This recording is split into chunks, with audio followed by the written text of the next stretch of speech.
Hello, everybody. Today we are going to look a little bit at the origins and basic information about the religion of Islam. It's an interesting religion with a lot of different ideas, but a lot of people in the United States don't understand it. Specifically in our area in Western Wisconsin, you don't find many people who are Muslims, believers in Islam, and so it's hard to understand fact and fiction and what is actually true about the religion. So we're going to give you some of the information on what the religion is actually about, what it actually believes in, so that you have a better understanding going forward. So here we go. To begin, what's really important to understand right away is that Islam is the faith. Islam is the religion. But a follower of Islam is called a Muslim. So it's a little different.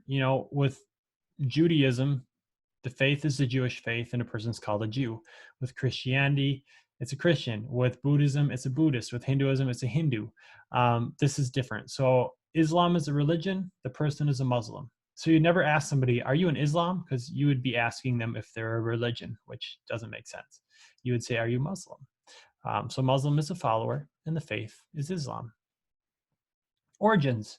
It was founded around 622 AD. So in terms of your monotheistic one religion beliefs, you have Judaism comes first, and then Christianity branches off of that, and then later on we'll see Islam comes about 600 years after Christianity. It began in Mecca in Saudi Arabia, which is still a very important city for Muslims, and the founder was Muhammad. The religious book is known as the Quran. You can see it spelled two different ways sometimes. And the Quran is a holy book because Muslims believe that Muhammad, while he was praying in a cave, received words from an angel. They were words from God. And Muhammad wrote those words down into a book, and that book is the Quran. And so it's the holy book for Islam because they feel that these words were directly given to Muhammad, the prophet, from God himself. And so it guides religious and daily activities. It helps to understand issues such as marriage and what is okay and what is acceptable. And it's written in Arabic. In fact, some Muslims believe that you should only read the Quran in Arabic and feel that any other translation is not okay. Others are different and they feel translations are all right. But if you want to read it in its original language, the original language is Arabic. So we're going to look at a few connections with Christianity and Judaism as well. Muslims believe that the Quran follows the Torah, which is the holy book for Judaism, and the Gospels, which talk about the life of Jesus in Christianity. So they're not against those things. However, they also believe that these scriptures have been corrupted by people who have interpreted them falsely. And so while they agree that the Gospels are real to a degree and the Torah has things that are right, they don't necessarily believe everything in. For example, they believe the Gospels about Jesus's life. However, they don't believe in the crucifixion. They don't believe that Jesus rose from the dead because in Islam, there is only one God, Allah, and that's it. And so therefore, there's no room for a person like Jesus to be God as well. And so while they do agree that these books are holy and important, they don't necessarily think everything in them is correct. They think some things have been corrupted over time. The creation story is the same for Muslims, Jews, and Christians. They all believe in the story of Adam and Eve overall as the creation story.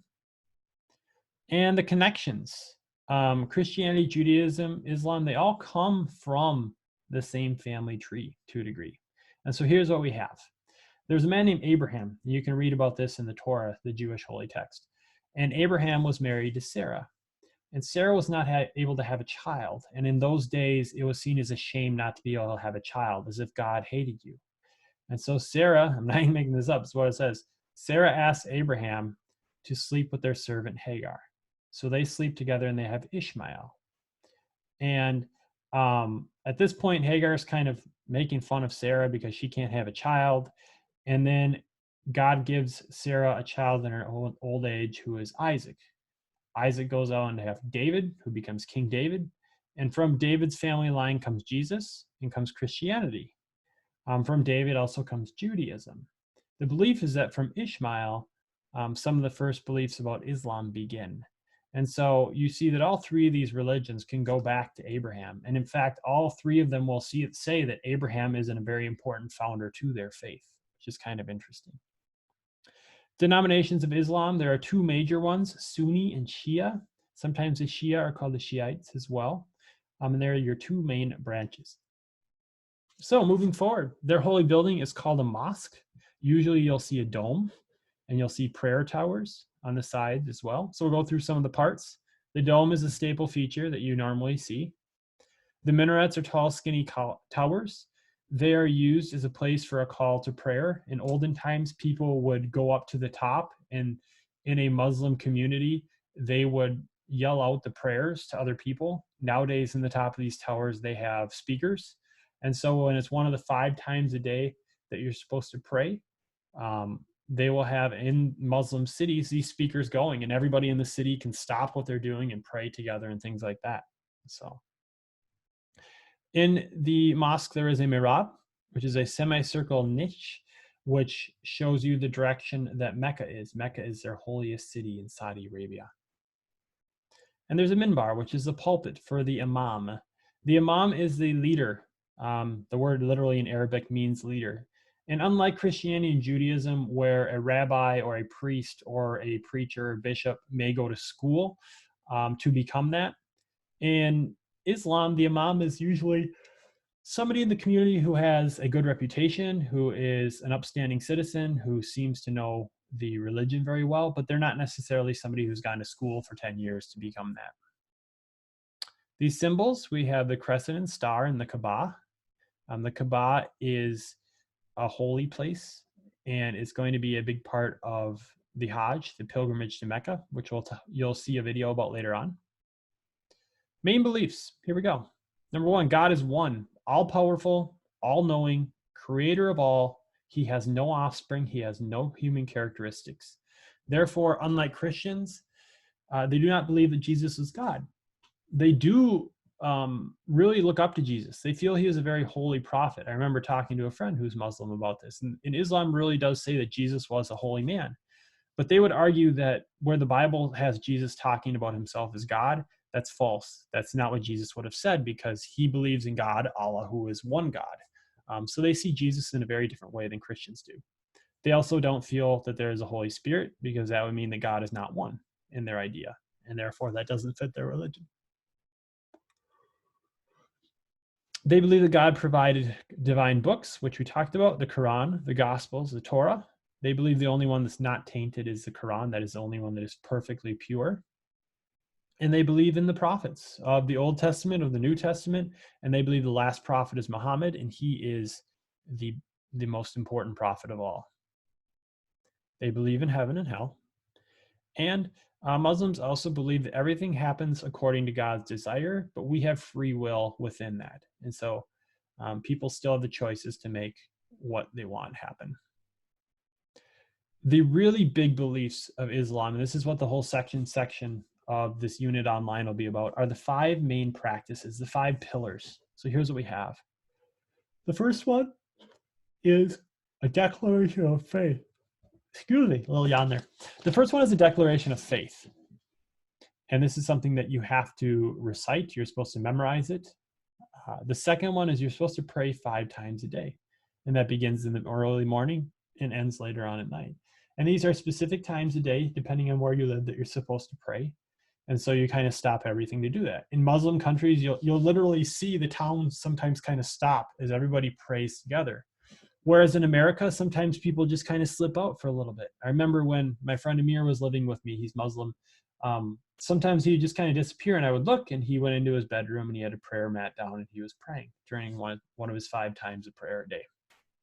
Giving to the poor is extremely important, as it is with Judaism and Christianity. Fasting during Ramadan, there's a whole month. They're supposed to fast during the daylight hours. We'll talk about that in a minute. And the last one, the Hajj, the pilgrimage to Mecca, which is a very important journey you're supposed to take once in your life. So of those 5, one of them is Ramadan, the month of fasting. And you're supposed to not eat during the day. You only eat during the nighttime hours. And the money you save on food, you're supposed to give to the poor, which is another one of the 5 pillars that they have. So this is now kind of an older story, but I think it's a good one in terms of understanding the faith. So here's what we have. Hussein Abdullah used to play for the Vikings, went on to play for the Chiefs. Now he is retired. Here is his story about Ramadan, which I think is kind of interesting. Excuse me here. Hussein Abdullah to fast for Ramadan. Hussein Abdullah is approaching his most challenging month of the football season. That's when the Minnesota Vikings backup safety observes Ramadan, the Islamic month of fasting and prayer. As a practicing Muslim, Abdullah will not eat or drink at all during daylight hours for the 30-day period that begins Wednesday.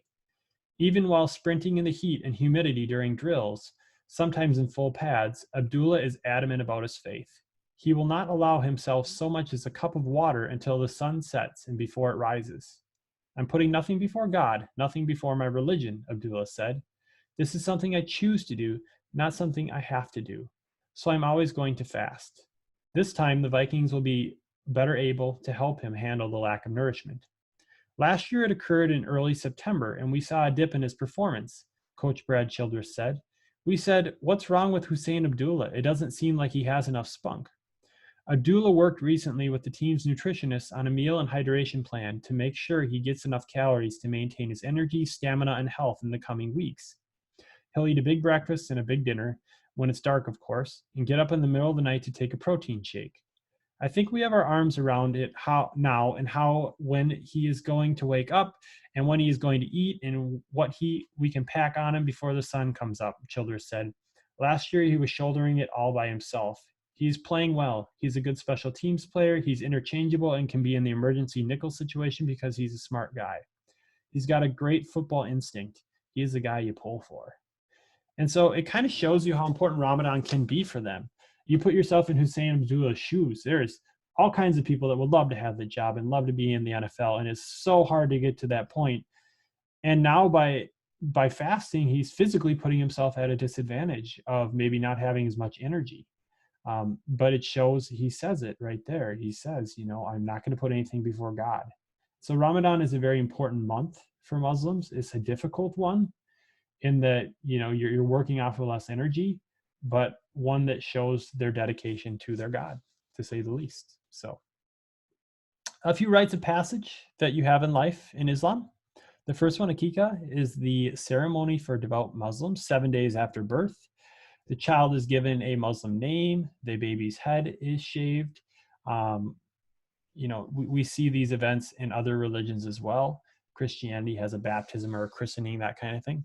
A lot of children are named Muhammad after the prophet, or Khadijah after the prophet's wife. And so you'll see that name is very common in the Middle East, in North Africa, and areas where Islam is a very strong religion. So here you can see that celebration going on in the shaving of the head. And the next one is marriage. Marriage traditionally in Islam has been arranged by parents. That obviously has changed in some areas. And so some areas have gone to more modern form of men and women choosing their own person they want to marry, but you do still see arranged marriages happen. Sometimes polygamy is allowed. The Quran allows marriage to 4 women if you treat them equally. And so one man can be married to up to 4 women. You can't have the opposite, one woman married up to 4 men. This is very debated today. Some people feel that they should continue. Others say it's an outdated practice that doesn't have a place in our world today anymore. So, like everything, there's always debates. The marriage ceremony, it's a very simple ceremony attended by family in the community. It extends into the night, and it's common that men and women celebrate separately. And so there's kind of distinct lines sometimes between men being in one spot and women being in other. And in more traditional Islamic communities, that's very common to see that separation. Important holidays. This is a little outdated. I apologize for that. The first one, Muhammad's birthday. The second one, Ramadan, that month of fasting. And actually, we're in Ramadan right now, if you're listening to this during the coronavirus outbreak in 2020. And the third one, the annual pilgrimage to Mecca for the Hajj. And so the Hajj occurs once a year with 2 million plus people coming to it, and they're all in the same city at the same time, which is crazy to think about. So moving on from here, we're going to look at the story of the spread of Islam a little bit. If you want to read about Muhammad and his life and what happened there is going to be an article on the website you can look at there. But to know right now, Muhammad starts out in Medina and Mecca, and he tries to bring the teachings he feels that God gave to him revealed to him by an angel in a dream in that cave to these cities and to spread from there. And one of the problems that Islam has is that when Muhammad dies in 632, there's no one to take over for him. There's no child that's going to be next. And so there's a debate over who should be the next leader. And so Abu Bakr becomes the first caliph, the successor to Muhammad. And he begins to use jihad to spread the faith to other areas, to move it outside of just Mecca and Medina and to spread it to this whole Arabian Peninsula here.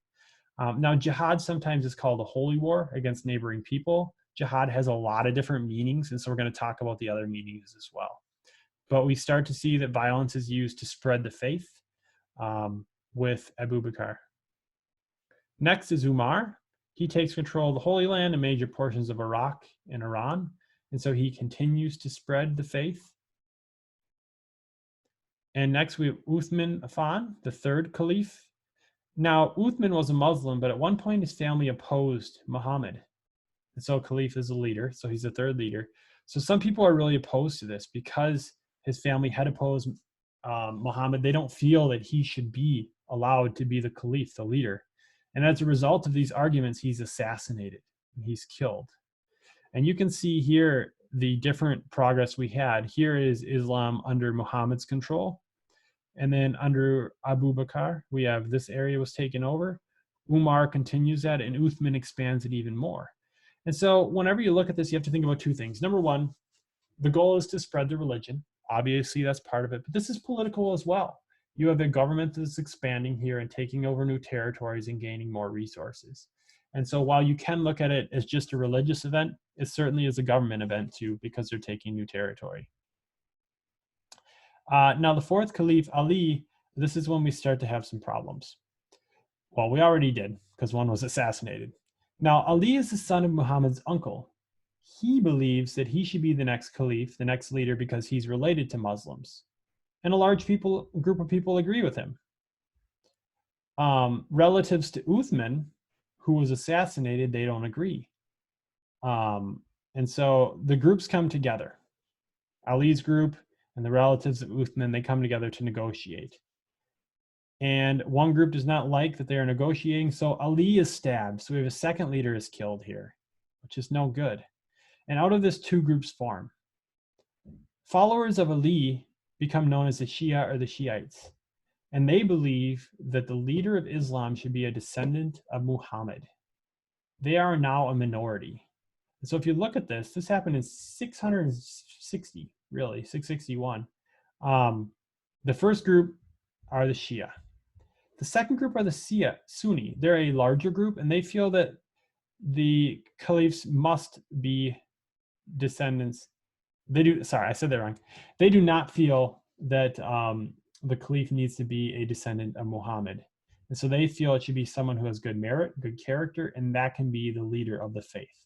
And so even today you have these two groups, the Shia and the Sunni, and this formed in the 600s over who should be the leader of this faith. And so when you look at a map, you see that the areas in green are Shia, the areas in red are Sunni, and these groups have had fights for over 1,400 years about this idea of who should be the leader and who should have controls and different things like that. And so it's become a problem that is not going away anytime soon. So when you look at the Middle East, you have fightings between Christians and Muslims and Jews, but you also have inner fightings between different groups of Muslims as well. The last thing to think about, I used the word jihad earlier. It's a good word to look at. The word jihad literally is translated to mean struggle. And it refers to the struggle Muslims have to be good believers and to inform people about what Islam is all about. So there's different forms of jihad. The first one we'll talk about is jihad of the pen. Jihad of the pen means that you use your writing and your words to spread the beliefs of Islam or to defend Islam. So if I'm writing a letter as a Muslim to defend my religion, that would be jihad of the pen. If I'm writing a letter to convince people this is a good religion, that would be jihad of the pen. Jihad of the mouth is very similar in that you're using your words that you say to spread the beliefs of Islam or to defend Islam. And so that's jihad of the mouth. Now, jihad of the sword is different, and this is what most people talk about with jihad. Jihad is when you use fighting of the sword is when you use fighting to either spread your faith or to protect your faith. And this is where there's a lot of disagreement. Some Muslims believe the jihad of the sword should only be used to protect yourself in serious situations. Others, the Muslims that many would argue are terrorists, feel that jihad of the sword can be used to spread the faith. And you can kill non-believers because they're not Muslims. And so there's a lot of different ideas there when it comes to jihad, but jihad of the pen and the sword are nonviolent. Jihad of the pen and the mouth, sorry, are nonviolent, but jihad of the sword has more violence to it. So those are a few of the thoughts with that. So this is what we have when it comes to Islam, and these are some of the main ideas. As always, feel free to talk to your teacher if you have other questions, and more information can be provided.